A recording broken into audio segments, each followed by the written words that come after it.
حضور علیہ الصلوۃ والسلام بچپن میں آئے تو والد نہیں تھے، 6 سال کے ہوئے تھے، والدہ کا انتقال ہو گیا، 8 سال کے ہوئے دادا کا انتقال ہو گیا، 12-14 سال کے ہوئے چچا کا انتقال ہو گیا۔ حضور علیہ السلام کی شادی 25 سال کی عمر میں حضرت خدیجۃ الکبریٰ سے ہوئی۔ اس کے بعد حضرت ابراہیم پیدا ہوئے، قاسم طاہر طیب پیدا ہوئے، اس کے بعد حضور کی 4 صاحبزادیاں پیدا ہوئی۔ اس کے بعد 40 سال کی عمر میں آپ کے سر پر ختم نبوت کا تاج رکھا گیا۔ اس کے بعد آپ مکہ کی گلیوں میں گئے، طائف کی گلیوں میں گئے۔ 46 سال کی عمر میں آپ کو مکہ کی گلیوں میں، طائف کی گلیوں میں، اس کے بعد 46 سال کی عمر میں آپ کو مکہ کی گلیوں میں دھکا دے کر نکالا گیا۔ 47 سال کی عمر میں آپ دار ارقم میں پہنچے، تبلیغ ہونے لگی، فاروق اعظم حضور علیہ السلام کے قریب آنے لگے، آہستہ آہستہ اسلام پھیلنے لگا، اسلام کا بول بالا ہونے لگا۔ اس کے بعد اللہ نے حکم دیا، میرے پیغمبر، میرے حبیب، تو مکہ کو چھوڑ دے، مدینہ چلا جا۔ حضور علیہ السلام نے ہجرت کرنے کا ارادہ کیا۔ اب یہاں پر دیکھتے چلے جائیں، جب ہجرت کرنے کا ارادہ کرتے ہیں تو آپ کا ایک ساتھی بنتا ہے، جس طریقے سے معراج کی رات آپ کا ایک ساتھی بنا، معراج کی رات بھی ایک نبی کا رفیق بنا، ہجرت کی رات بھی ایک نبی کا رفیق بنا۔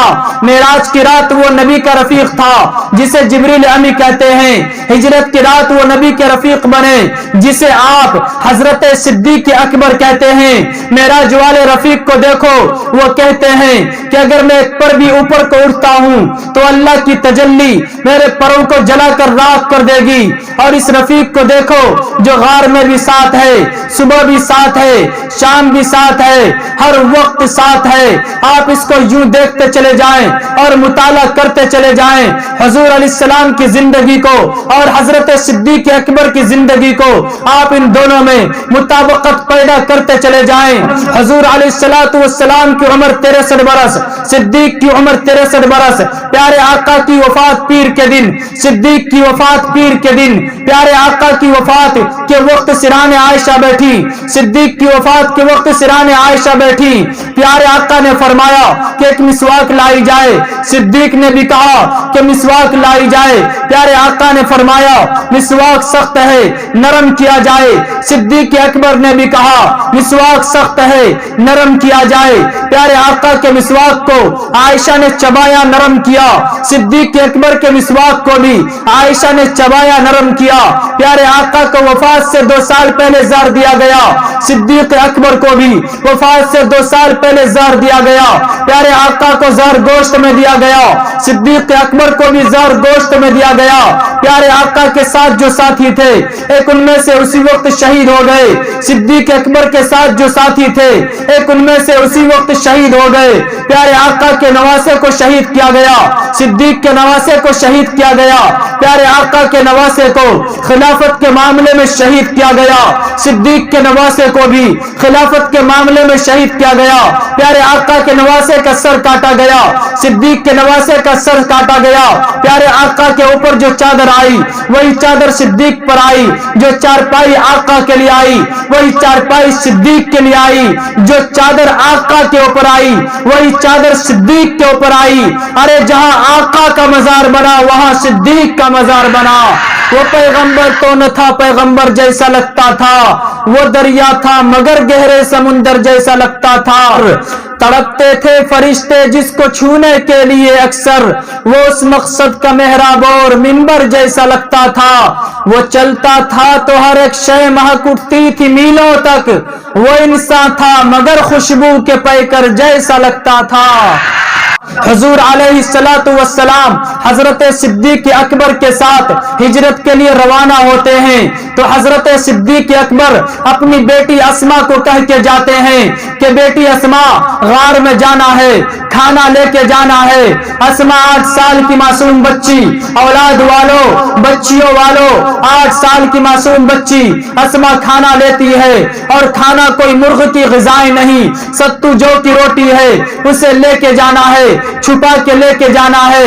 اسما نے اپنے سر سے دوپٹہ اتارا، اسے پھاڑا، دو حصوں میں کیا، آدھا حصہ اپنے سر پہ رکھا، آدھے حصے میں کھانا لپیٹی۔ ابھی تیاری کر رہی ہے کہ دروازے پہ دستک ہوا۔ ابو جہل آیا پوچھنے کے لیے کہ صدیق کا پتہ چل جائے گا تو نبوت کا پتہ چل جائے گا۔ ابو جہل کہتا ہے اسما بیٹا تجھے پتا ہے تیرا بابا کہاں ہے؟ اسما کہتی ہاں پتا ہے۔ کہتا ہے بتا۔ اسما کہتی نہیں بتاتی۔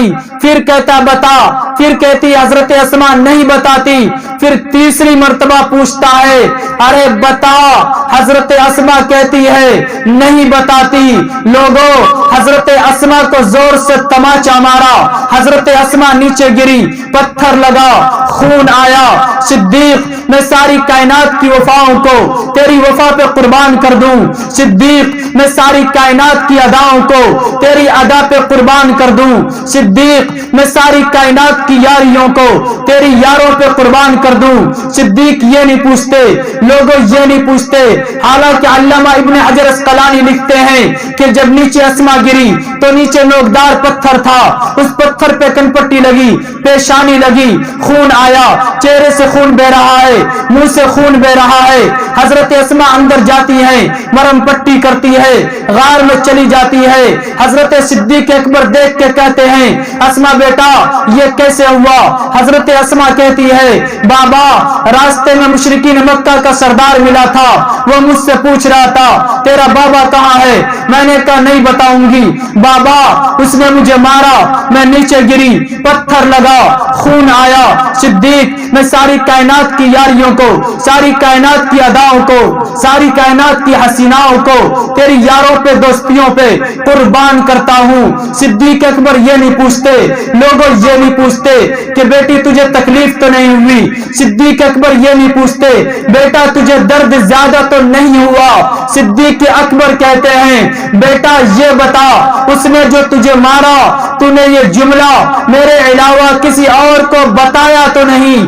بتایا تو نہیں؟ سنو درد رکھنے والوں، 8 سالہ معصوم بچی کا جواب۔ حضرت اسما کہتی ہے کہ بابا اگر میں بتا دیتی پھر مجھے صدیق کی بیٹی کون کہتا؟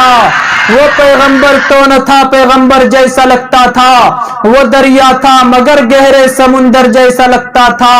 تڑپتے تھے فرشتے جن کو چھونے کے لیے اکثر، وہ اس مقصد کا محراب اور منبر جیسا لگتا تھا۔ وہ چلتا تھا تو ہر ایک شے مہک اٹھتی تھی میلوں تک، وہ انسان تھا مگر خوشبو کے پیکر جیسا لگتا تھا۔ اگر کوئی ایسا جملہ میری زبان سے نکلا جو دین و اسلام سے ہٹ کر ہو تو میں رب سے معافی کا طلبگار ہوں، اور اگر کوئی ایسا جملہ میری زبان سے نکلا جو آپ میں سے کسی پر سخت گزرا ہو تو آپ سے معافی کا طلبگار ہوں۔ حیات باقی، ملاقات باقی، پھر ملیں گے۔ اب جو چاہے پالے روشنی، میں نے تو دیا جلا کے سرعام رکھ دیا۔ میرے ہاتھ میں عالم حق ہے، میرے ذہن میں اجالا، مجھے کون دبا سکے گا کوئی ظلمتوں کا پالا۔ مجھے فکر امن عالم، تجھے اپنی ذات کا غم، میں طلوع ہو رہا ہوں تو غروب ہو جا۔ شراب عشق نہیں بدلی پر جام بدلتے رہتے ہیں، حق کا عالم لہراتا ہے ہاتھ بدلتے رہتے ہیں۔ حالات سے ٹکرانا حق والوں کی عادت ہے، حالات کی تو تقلید نہ کر، حالات بدلتے رہتے ہیں۔ کل تک جو تھا سوز جگر وہ درد جگر تو آج بھی ہے کام وہی پیغام وہی صرف نام۔